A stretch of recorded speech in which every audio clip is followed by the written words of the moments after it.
बिस्मिल्लाहिर्रहमानिर्रहीम अस्सलाम वालेकुम रहमतुल्लाहि व बरकातुहू। Welcome to my YouTube channel learn with नाज।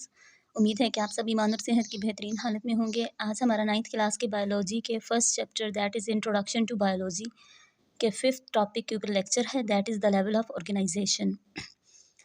यहाँ पे आपने इसकी ये लाइन लिखनी है, from subatomic to biosphere there are following levels of organisation. अच्छा, लेवल ऑफ ऑर्गेनाइजेशन होता क्या है? इसमें आप ये चीज़ स्टडी करते हैं कि एक तमाम छोटे से पार्टिकल से लेके पूरी दुनिया जो आपकी कायनात है, जो आपकी यूनिवर्स है, वहाँ तक चीज़ें किस तरह से बनती हैं और किस तरह से असम्बल होती हैं। इन 2 लाइनों की बजाय आप ये लाइन लिखेंगे। फिर हमारा सबसे पहले लेवल होता है सब एटॉमिक और एटॉमिक लेवल। टोटल आपके 9 लेवल हैं। इसमें आपकी 3 डेफिनेशंस निकलेंगी। सबसे पहले आपके एटम की डेफिनेशन होगी, तो एटम की डेफिनेशन आप यहाँ से करेंगे। एटम क्या होता है? Atom the smallest particle of an element that retains the property of that element is called atom. Atom आपकी कायनात का सबसे छोटा ज़रा होता है जिसको मज़ीद आप ब्रेक डाउन नहीं कर सकते, और वो पार्टिकल किसका होता है? एलिमेंट का होता है, और उसके अंदर उस एलिमेंट की तमाम खसूसियात होती हैं। अब एलिमेंट क्या है? पहले उसकी example, atoms of carbon element, ठीक है। अब यहाँ पे एटम की डेफिनेशन आप देंगे, atom of carbon element C, और इसी तरह atoms of oxygen element O2। तो ये तमाम किसकी डेफिनेशन और एग्जांपल आ जाएगी आपके एटम की। अब एलिमेंट क्या होता है? एलिमेंट की डेफिनेशन है आपकी, all types of matter are made up of element. ठीक है, दुनिया के अंदर जितने भी आपके मादी चीज़ें हैं वो किससे मिलकर बनी हैं? एलिमेंट से। And each element contain a single kind of atom. Her element के अंदर जो एलिमेंट वो एटम्स हैं आपके, वो क्या होते हैं? सेम होते हैं। जैसे अभी हमने देखा कार्बन के अंदर C एटम था सिर्फ, और ऑक्सीजन के अंदर दोनों एटम किसके थे? ऑक्सीजन के थे। अब यहाँ तक आपकी डेफिनेशन आ जाती है एलिमेंट की और एटम की। आगे हम देखेंगे कि what is the sub atomic particle. ठीक है, तो एटम्स जो होते हैं आपके, वो तमाम छोटे छोटे पार्टिकल से मिलकर बनते हैं तमाम एटम। उन तमाम छोटे एटम्स को आप क्या नाम देते हो? सब एटॉमिक पार्टिकल्स का। सब मीन स्मॉल, ठीक है। तो एटम के जो स्मॉल पार्टिकल्स होते हैं जिनसे एटम की स्ट्रक्चर बनती है, उन पार्टिकल्स को आप क्या नाम देते हैं? सब एटॉमिक पार्टिकल्स का। डेफिनेशन में मज़ीद आ जाएगा सब एटॉमिक पार्टिकल्स की, the most stable atomic particles are electron, proton और न्यूट्रॉन। यहाँ तक आपके सब एटॉमिक पार्टिकल की डेफिनेशन आ जाएगी। अच्छा, यहाँ पे अब एटम की स्ट्रक्चर और साथ ही सब एटॉमिक की एक्सप्लेनेशन। आपके स्ट्रक्चर क्या होती है एटम की? आपका एटम बेसिकली 2 चीज़ों से मिलकर बनता है, एक उसका न्यूक्लियस और दूसरे उसके जो इर्द गिर्द सर्कल्स होते हैं उनको आप क्या नाम देते हैं? ऑर्बिट का। अब आपके हमने जो 3 पढ़े हैं, 3 सब एटॉमिक पार्टिकल, प्रोटॉन, न्यूट्रॉन और इलेक्ट्रॉन। इसमें से जो प्रोटॉन है और जो न्यूट्रॉन है ये आपके एटम के न्यूक्लियस के अंदर मौजूद होते हैं। प्रोटॉन के ऊपर पॉजिटिव चार्ज होता है, न्यूट्रॉन के ऊपर कोई चार्ज नहीं होता, तो ये न्यूट्रल होता है। आपके जो सर्कल हैं उसके अंदर आपके इलेक्ट्रॉन मूव कर रहे होते हैं, उन सर्कल को आप नाम देते हैं ऑर्बिट का। और इलेक्ट्रॉन के ऊपर कौन सा चार्ज होता है? नेगेटिव। ये मैंने लिख दिया इधर, सब atomic particle along with their charges. तो यहाँ तक आपकी 3 डेफिनेशंस होंगी, एलिमेंट की, एटम की और सब एटॉमिक पार्टिकल्स की। यहाँ पे फिर देखें आगे चीज़ आ जाती है बायो एलिमेंट्स। अब हम सिर्फ एलिमेंट की बात नहीं करेंगे या हम सिर्फ मॉलिक्यूल की बात नहीं करेंगे, क्योंकि हम बायोलॉजी के अंदर ये तमाम चीज़ें पढ़ रहे हैं, तो हम यहाँ पे बात करेंगे बायो एलिमेंट्स की। तो यहाँ पे आपका क्वेश्चन बनता है व्हाट आर बायो एलिमेंट्स, या ये कि why are bio elements so called. ये क्वेश्चन मैंने लिखा है इधर, why are bio elements so called. तो इसका आंसर आप कहेंगे bio elements are so called, bio elements को इसलिए बायो एलिमेंट कहा जाता है because these element take part in making the body mass of living organism. क्योंकि ये लिविंग ऑर्गेनिजम्स के अंदर पाए जाते हैं एलिमेंट, इसलिए इसको हम क्या नाम देते हैं? Bio element. बायो का क्या मतलब होता है? लिविंग ऑर्गेनिज्म, ठीक है। आगे आप बताएंगे कि there are total 92 kinds of element that occur in nature. Total कितने हैं पूरी दुनिया के अंदर? 92 काइंड्स हैं, जिसके अंदर आपके 16 क्या आ जाते हैं? बायो एलिमेंट आ जाते हैं। आगे आपने बताना है कि जो 16 हैं उनमें से जो 6 हैं वो मेजर होते हैं आपकी बॉडी के अंदर, जो 99% ऑफ टोटल मास बनाते हैं। उन 6 का नेम क्या है? Oxygen, carbon, hydrogen, nitrogen, calcium and phosphorus. इसके नेम मैंने अलग से नहीं लिखे क्योंकि यहाँ टेबल के अंदर मेंशन है, आपने ये लाजमी करना है। साथ इसकी percentage, oxygen is present in 65% ratio, carbon 18%, hydrogen 10%, nitrogen, calcium, phosphorus, ठीक है। ये तमाम मिलके कितना बना रहे हैं? 99%। और अदर 10 जो हैं जिसमें आपका KSCl। अच्छा, यहाँ पे सबसे पहले देख लें कि ये किसकी एब्रीविएशन है। तो ये जो आपके bio elements in small proportion, ठीक है, जो 1% बनाते हैं, इसमें K stands for potassium, S stands for sulfur, Cl for chlorine, Na sodium, Mn manganese, Fe iron, Cu copper, Mg magnesium, Zn zinc and I iodine। आप चाहें तो ये बुक के ऊपर लिख सकते हैं। तो ये तमाम मिलके टोटल 1% आपका बना देते हैं, ठीक है। तो यहाँ तक आपका एलिमेंट का एटॉमिक, सब एटॉमिक और एलिमेंट लेवल क्या हो गया, मुकम्मल हो गया। नेक्स्ट आपका टॉपिक आ जाता है मोलेक्यूलर लेवल। तो अब आपने क्या करना है कि जब आप अगले लेवल की बात करेंगे ना, तो उसकी डेफिनेशन में आप पिछला लेवल लिखेंगे। जैसे देखिए, हमने एटम की डेफिनेशन एलिमेंट की डेफिनेशन में हमने कहा था कि वो एटम से मिलकर बनता है। अब मॉलिक्यूल है मोस्ट प्रोबेबली बायोमॉलिक्यूल, तो बायोमॉलिक्यूल किससे मिलकर बनेंगे, एलिमेंट से, ठीक है, क्योंकि इससे पिछला हमने क्या पढ़ा था, एलिमेंट पढ़ा था। तो मॉलिक्यूल क्या होते हैं, मॉलिक्यूल और एलिमेंट्स आपके सेम होते हैं। फ़र्क सिर्फ इतना है कि organism bio element usually do not occur in isolated form, कि आपके जो एलिमेंट्स होते हैं वो आइसोलेटेड फॉर्म में नहीं होते, मतलब अलग अलग नहीं पाए जाते। Rather they combine through ionic और covalent bonding, the stable particle form by such bonding is called biomolecule. कि आपके बायो एलिमेंट्स जो होते हैं जब वो कंबाइन हो के कोई स्ट्रक्चर बनाते हैं या कोई कंपाउंड बनाते हैं, तो उसको आप उस चीज़ को आप क्या नाम देते हो, बायोमॉलिक्यूल का। अब यहाँ पे देखें फ़र्क क्या है, यहाँ पे मैंने लिख दिया एलिमेंट क्या होते हैं, एलिमेंट सेम एटम से मिलकर बनते हैं। जैसे O2 है तो वो दोनों उसमें कौन से एटम आ जाएंगे, ऑक्सीजन का। अगला एलिमेंट आपका हाइड्रोजन का है तो उसमें दोनों एलिमेंट आपके कौन से आ जाएंगे, एटम कौन से आ जाएंगे, हाइड्रोजन के। मॉलिक्यूल में कहानी अलग होती है। मॉलिक्यूल में दो डिफरेंट टाइप ऑफ एटम्स मिल के आपका क्या बना रहे होते हैं, मॉलिक्यूल बना रहे होते हैं। इसलिए हम यहाँ पे इसको एलिमेंट नहीं कहते, क्योंकि डिफरेंट टाइप्स ऑफ एटम्स आ गए हैं, तो हम इसको क्या नाम देंगे, मॉलिक्यूल का नाम देंगे। तो इसमें देखें, जैसे वाटर का फार्मूला H2O, इसमें अब दो डिफरेंट टाइप्स ऑफ एटम आ गए हैं, दो हाइड्रोजन के और एक ऑक्सीजन के, तो ये क्या बना देगा, वाटर बना देगा।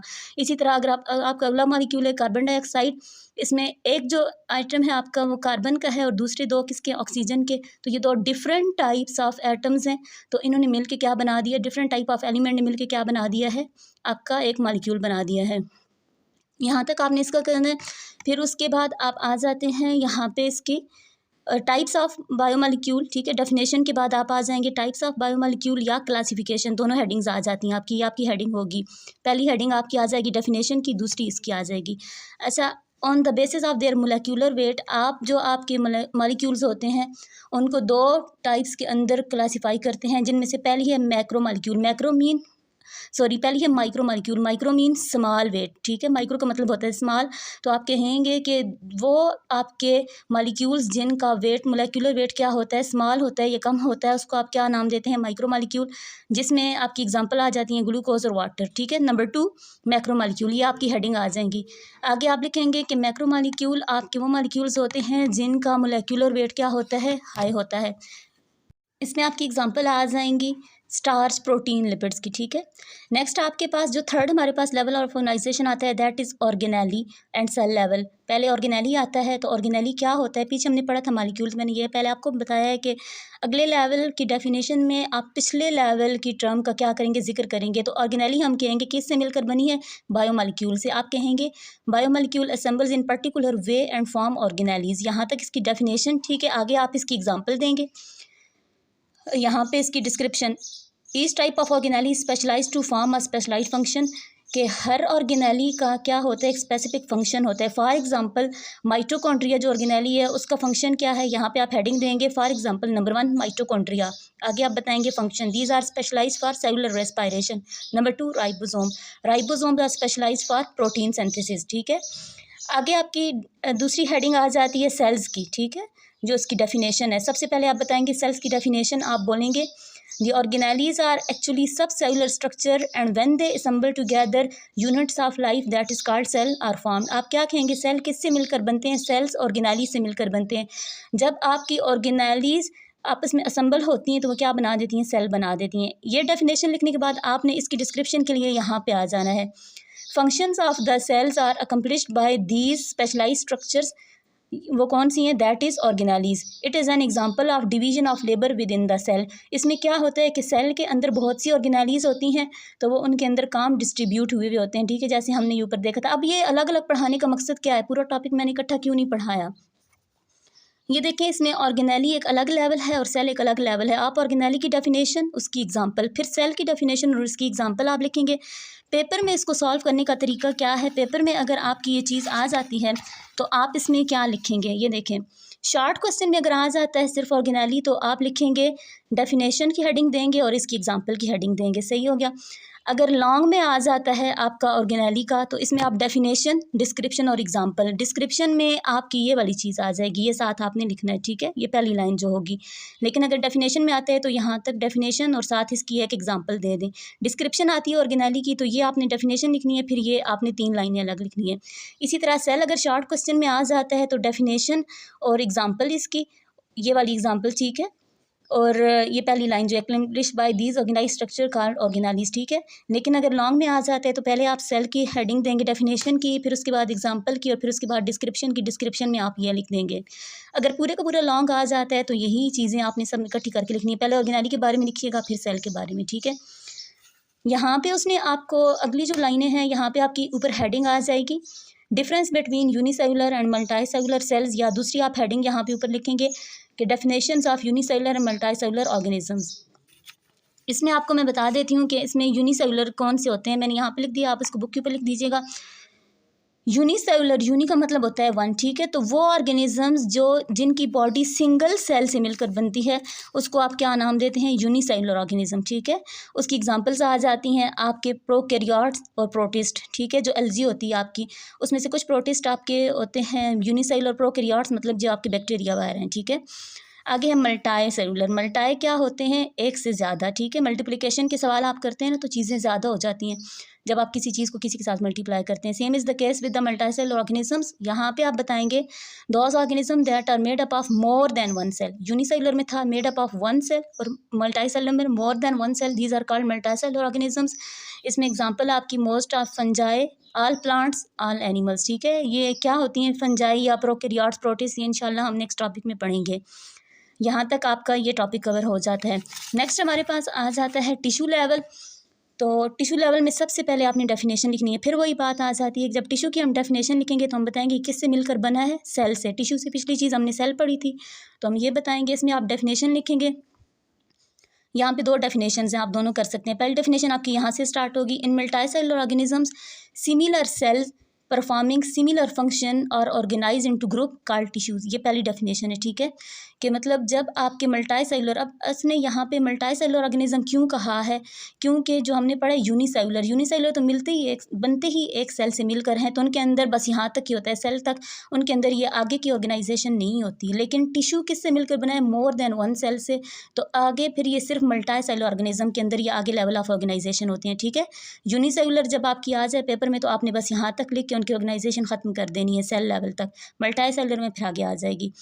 अच्छा, दूसरी डेफिनेशन आप इसकी कर सकते हैं, a tissue is a group of similar cell specialised for the performance of common function, ठीक है। टिश्यूज़ क्या होते हैं, सिमिलर सेल्स, सेम सेल्स का ग्रुप होते हैं, उनका क्या क्यों होते हैं वो, specialise for performing a common function. उन तमाम टिश्यूज़ ने, उस तमाम सेल्स ने जो टिश्यू के अंदर मौजूद हैं उनने मिल के क्या करना होता है, सेम फंक्शन करना होता है। अगर आपका शॉर्ट में आ जाता है तो आप यहाँ पे लिखेंगे उसकी डेफिनेशन, ठीक है, ये डेफिनेशन हो जाएगी, कोई सी एक लिख दीजिएगा, साथ आप उसकी टाइप्स लिखेंगे, ठीक है, एग्जांपल लिखेंगे, एग्जांपल की हेडिंग देंगे, साथ आप इसमें 2 आपकी आ जाएंगी सब headings, number 1 type of plant tissue, number 2 types of animal tissue. Type of plant tissue में आप कहेंगे there are different types of plant tissue, that is epidermal tissue, ground tissue. आगे नंबर 2 हेडिंग, सब हेडिंग इसकी types of animal tissue आप लिखेंगे, animal tissues are also different types of that is nervous tissue and muscular tissues. तो यहाँ पर आके आ जाती है, ठीक है, अगर शॉर्ट में लिखते हैं। अगर लॉन्ग में आपका आता है तो इसमें आप सबसे पहले लिखेंगे डेफिनेशन, फिर उसके बाद आपने हेडिंग देनी है डिस्क्रिप्शन की। डिस्क्रिप्शन में क्या है, each cell in a tissue carries on its own life process but it also carries on some special processes related to the function of that tissue. ये क्या कहता है कि टिश्यूज़ के अंदर जितने भी सेल होते हैं ना, हर सेल का अपना अपना फंक्शन होता है जो कंबाइनली मिल के पूरे टिश्यू का फंक्शन बना देते हैं। हर सेल अपना अपना फंक्शन करेगा, ओवरऑल वो किसका फंक्शन हो जाएगा, ओवरऑल वो टिश्यू का फंक्शन हो जाएगा। तो इसको सॉल्व करने का तरीका क्या है, पेपर में अगर आपका क्वेश्चन आ जाता है तो आप लिखेंगे अगर शॉर्ट में आ जाता है तो डेफिनेशन और एग्जांपल, डेफिनेशन की हेडिंग, एग्जांपल की हेडिंग। अगर लॉन्ग में आ जाता है तो डेफिनेशन की हेडिंग, फिर डिस्क्रिप्शन की हेडिंग, डिस्क्रिप्शन में वही जो 2 लाइनें मैंने आपको बताई हैं बुक के ऊपर आप हेडिंग दे लीजिएगा। उसके बाद एग्जांपल्स की हेडिंग, ठीक है। यहाँ तक आपका टिश्यू लेवल मुकम्मल हो जाता है। नेक्स्ट हमारे पास आ जाता है ऑर्गन लेवल, ठीक है। ऑर्गन एंड ऑर्गन सिस्टम, इसमें से भी हमारा पहले कौन सा होगा, ऑर्गन लेवल। तो अब ऑर्गन की आप क्या कहेंगे, ये किससे मिलकर बने हैं जी, टिश्यू से मिलकर बने हैं, ठीक है। तो आप कहेंगे डेफिनेशन की सबसे पहले आपने हेडिंग देनी है, definition of organ. In higher multicellular organism more than one type of tissue having related functions are organized together and make a unit called organ। कि मल्टीसेलुलर ऑर्गेनिज्म में क्या होता है कि more than one type of tissue, ठीक है, वो क्या करते हैं, ऑर्गेनाइज होते हैं, इकट्ठे होते हैं, उनके अपने अपने फंक्शंस होते हैं और वो इकट्ठे होकर क्या बना देते हैं, यूनिट बना देते हैं, एक सिंगल चीज़ बना देते हैं। उस सिंगल चीज़ को आप क्या नाम देते हैं, ऑर्गन का। जैसे देखें, आपका हैंड एक ऑर्गन है, आपका फुट है वो एक ऑर्गन है, ठीक है। इसी तरह आपके प्लांट के अंदर जो स्टेम है वो एक ऑर्गन है। आगे आपने हेडिंग देनी है डेफिनेशन एक्सप्लेनेशन की या डिस्क्रिप्शन की, ये एक ही चीज़ के 2 नाम हैं। तो जैसे आपने ऊपर बताया था ना कि टिश्यू के अंदर जो सेल होते हैं वो हर सेल अपना अपना फंक्शन करता है, ओवरऑल मिल के वो उस टिश्यू का फंक्शन बन जाता है। सेम इसकी भी एक्सप्लेनेशन में आप लिखेंगे कि एक ऑर्गन के अंदर जो डिफरेंट टिश्यू होते हैं वो अपना अपना फंक्शन ही परफॉर्म करते हैं और फिर उन सब का फंक्शन मिल के कोलेक्टिवली किसका फंक्शन बन जाता है, ऑर्गन का। यहाँ तक आपकी डिस्क्रिप्शन की हेडिंग मुकम्मल हो जाएगी। आगे किसकी हेडिंग आ जाएगी, एग्जाम्पल की। तो एग्जाम्पल में हम लिखेंगे स्टमक, ठीक है। आपका जो मैदा होता है, तो मैदे का क्या फंक्शन होता है, ऑब्वियसली जो आप फूड खाते हैं उस फूड के अंदर जो प्रोटीन होती है उसको वो डाइजेस्ट करता है, ब्रेक डाउन करता है छोटे पीसेस में और आपकी फूड को स्टोर करता है, ठीक है। फिर आगे आपने हेडिंग देनी है, इसकी थर्ड हेडिंग आपकी आ जाएगी एग्जाम्पल की, ठीक है। उस थर्ड हेडिंग के अंदर आपकी सब हेडिंग आएगी टाइप्स ऑफ टिश्यू। अब हमने बताना है कि आपके स्टमक के अंदर, क्योंकि स्टमक एक ऑर्गन है ना, तो किससे मिलकर बना है, डिफरेंट टाइप ऑफ टिश्यू से। तो हम आगे हेडिंग देंगे types of tissue in stomach, ठीक है। तो आप कहेंगे उस हेडिंग के नीचे आप लिखेंगे 2 major types of tissue are present in structure. फिर आगे आप अलग से हेडिंग देंगे नंबर 1 एपिथेलियल ग्लैंडुलर टिश्यू, ठीक है। आगे आप इसका फंक्शन बताएंगे, epithelial glandular tissue secretes gastric juice. जो आपके स्टमक के अंदर से सिक्रीशन निकलती है, लिक्विड निकलता है जिसके अंदर प्रोटीन को डाइजेस्ट करने के एंजाइम्स होते हैं, उसको आप नाम देते हैं गैस्ट्रिक जूस का, ठीक है, for the digestion of protein. यहाँ तक आपकी हेडिंग मुकम्मल हो जाएगी, सब हेडिंग नंबर 1। आगे सब हेडिंग नंबर 2 मस्कुलर टिश्यूज़, इसमें लिखेंगे muscular tissue perform contraction of stomach walls of grinding for grinding of food and moving food to posterior end. Muscular tissues का क्या फंक्शन होता है कि ये आपके स्टमक की कॉन्ट्रैक्शन करते हैं, स्टमक की कॉन्ट्रैक्शन, ताकि आपका जो गैस्ट्रिक जूस था वो उस फूड प्रोटीन के साथ क्या हो जाए, मिक्स हो जाए। मस्कुलर टिश्यू क्या फंक्शन करते हैं कि जो उसमें से गैस्ट्रिक जूस निकलता है ना आपकी बॉडी, आपके स्टमक से, वो उसको फूड के साथ मिक्स अप कर देते हैं। कंट्रैक्शन का मतलब होता है सिकुड़ना, ठीक है, बार बार फैलते और सिकुड़ते हैं, ठीक है। तो उससे क्या होता है कि आपकी फूड आपके उस जूस के साथ मिक्स हो जाती है। फिर आपकी फूड को वो दूसरा काम क्या करते हैं कि पोस्टीरियर एंड, मतलब अगला जो ऑर्गन आ रहा है ना आपके स्टमक के बाद, जो आपकी स्मॉल इंटेस्टाइन आ रही है, वहाँ तक उसको कर देते हैं, मूव कर देते हैं, यहाँ तक आपके उसका फंक्शन आ जाएगा और यहाँ तक आपने ख़त्म कर देना है इसको। अगर पेपर में आ जाता है तो आप क्या लिखेंगे ऑर्गन के बारे में, अगर ऑर्गन के बारे में पेपर में आ जाता है तो आप सबसे पहले हेडिंग देंगे, ठीक है। शॉर्ट क्वेश्चन में अगर आता है तो इसमें सिर्फ आपने डेफिनेशन की हेडिंग देनी है, ठीक है, साथ आपने एग्जाम्पल की हेडिंग देनी है। डेफिनेशन में आप डेफिनेशन लिखेंगे और एग्जाम्पल में आपने जस्ट ये लाइन लिखनी है, stomach is an organ specialise for the digestion of protein and storing food. बस यहाँ तक शॉर्ट क्वेश्चन में। लेकिन अगर लॉन्ग में आ जाता है तो आपकी ये वाली हेडिंग्स आ जाती हैं, उसके अंदर लॉन्ग में आपकी हेडिंग आती है डेफिनेशन, ठीक है, फिर एक्सप्लेनेशन और उसके बाद आपकी एग्जांपल्स। तो डेफिनेशन में आप ऑब्वियसली यही डेफिनेशन लिखेंगे, एक्सप्लेनेशन में ये 2 लाइनें आप लिखेंगे, उसके बाद आप एग्जांपल, उसके अंदर ये तमाम सब हेडिंग्स आपकी आ जाएंगी। अगला आपका जो लेवल आ जाता है वो कौन सा है, ऑर्गन सिस्टम लेवल। तो ऑर्गन सिस्टम क्या होगा, इसमें आप क्या कहेंगे कि डिफरेंट ऑर्गन असम्बल होते हैं, ठीक है, इकट्ठे होते हैं और मिलके क्या बना देते हैं, एक ऑर्गन सिस्टम लेवल बना देते हैं। तो सबसे पहले आप डेफिनेशन लिखेंगे कि different organ performing related function. अब मैंने वो बात कही थी ना कि अगले लेवल में आप पिछले लेवल का जिक्र करते हैं उसकी डेफिनेशन में। तो लेवल की डेफिनेशन हमारे पास क्या आ जाती है, ऑर्गन सिस्टम लेवल मिलकर किससे बना है, पिछले लेवल से मिलकर बना है, ऑर्गन से। तो आप कहेंगे different organs performing related function और organize together in the form of an organ system. फिर नेक्स्ट आपकी हेडिंग आ जाती है एक्सप्लेनेशन की, ठीक है। फिर वही आप बात करेंगे कि ऑर्गन सिस्टम में तमाम ऑर्गन्स जो होते हैं वो अपना अपना फंक्शन परफॉर्म करते हैं, जो मिल के कलेक्टिवली उस ऑर्गन सिस्टम का फंक्शन बन जाता है। तो आप लिखेंगे in an organ system each organ carries out its specific function and the function of all organ appear as the function of the organ system. फिर आगे आपकी हेडिंग आ जाएगी एग्जाम्पल की, तो एग्जाम्पल हम देंगे डाइजेस्टिव सिस्टम की, ठीक है, जो आपका निज़ाम इंहज़ाम होता है। इसमें ये क्या है, आपका ऑर्गन सिस्टम है जिसमें डिफरेंट ऑर्गन्स होते हैं, वो मिल के इस सिस्टम को बनाते हैं। अब इस पूरे सिस्टम का फंक्शन क्या है, डाइजेशन, ठीक है, आपके फूड की डाइजेशन करना ओवरऑल इस डाइजेस्टिव सिस्टम का फंक्शन है। अब इसके अंदर डिफरेंट आपके ऑर्गन्स कौन कौन से आते हैं। सबसे पहले आपकी ओरल कैविटी जिसमें आपका माउथ है, ठीक है, फिर स्टमक है, आपका मैदा है, स्मॉल इंटेस्टाइन छोटी आंतें, लार्ज इंटेस्टाइन बड़ी आंतें, लिवर आपका जिगर, पेंक्रियाज आपका लबलबा। ये तमाम मिल के क्या करते हैं, आपके आर्गन की क्या डाइजेशन करते हैं। फिर इसके बाद आपने यहाँ तक आपका ये टॉपिक मुकम्मल हो जाएगा। फिर इसके बाद आपने क्या करना है, अगर आपका शॉर्ट क्वेश्चन में आ जाता है पेपर्स के अंदर, तो शॉर्ट क्वेश्चन में आप एज़ यूजुअल वही 2 हेडिंग्स बनाएंगे जिसमें आपकी डेफिनेशन और एग्जांपल आ जाती है, ठीक है। और अगर लॉन्ग में आ जाए तो आपने क्या करना है, डेफिनेशन, एक्सप्लेनेशन और एग्जांपल, ये 3 चीज़ें आप लिखेंगे। इसके बाद यहाँ तक आपका टॉपिक ये मुकम्मल हो जाता है। नेक्स्ट एज़ यूजुअल आपकी सेल्फ असेसमेंट है। टोटल मार्क्स आपके 20 और 10 मार्क्स जितने आप लेंगे, इसमें सबसे पहले आपने डेफिनेशन लिखनी है बायो एलिमेंट की, फिर सेल, फिर बायोमॉलिक्यूल, फिर ऑर्गेनेली, फिर difference between unicellular and multicellular organism. Bio element की डेफिनेशन में आप क्या लिखेंगे, एलिमेंट की डेफिनेशन, फिर साथ ही उसके बायो एलिमेंट की डेफिनेशन, फिर आपने बता देना है कि टोटल कितने होते हैं, सही है, और मेजर के नाम लिख दीजिएगा। ये टोटल ऐसे ही बता के वहाँ तक इस क्वेश्चन को एंड कर दीजिएगा। फिर सेल की जैसे मैंने बताया कि शॉर्ट क्वेश्चन में कौन सी हेडिंग आएंगी वो सारी, फिर आगे आपके 2 लॉन्ग आ जाएंगे। टिश्यू आपने एक्सप्लेन करना है, लॉन्ग क्वेश्चन है। इसी तरह ऑर्गन लेवल आपका लॉन्ग क्वेश्चन है। उम्मीद है कि आपको आज का टॉपिक समझ आ गया होगा। इंशाल्लाह मिलते हैं कल नेक्स्ट नए टॉपिक के साथ। तब तक अपना और अपने चाहने वालों का बहुत सा ख्याल रखिएगा और मेरे इस चैनल लर्न विद नाज को सब्सक्राइब कीजिएगा। अल्लाह हाफिज़।